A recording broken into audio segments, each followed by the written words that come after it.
Live from the world's capital markets, here are the financial headlines, brought to you by Legion Academy.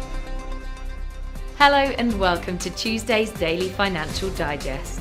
Peer-to-peer application building platform HolePunch announced the alpha launch of its encrypted video calling application called Keat, backed by stablecoin issuer Tether, crypto platform Bitfinex, and distributed systems developer Hypercore.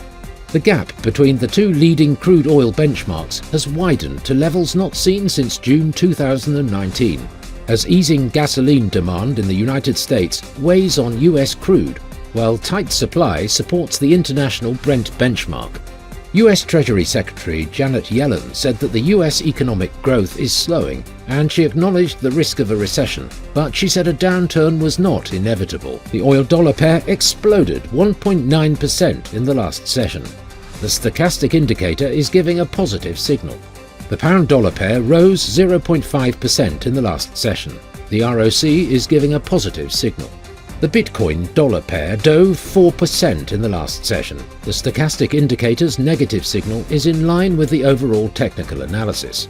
The gold dropped 0.3% against the dollar in the last session. The ROC is giving a positive signal. The US S&P Case-Shiller home price indices will be released at 1300 hours GMT. The US consumer confidence at 1400 hours GMT. The US new home sales at 1400 hours GMT. The US Red Book Index will be released at 1255 GMT. Finland's unemployment rate at 0500 hours GMT. Korea's Consumer Sentiment Index at 2100 hours GMT. We hope that you've enjoyed Tuesday's financial report.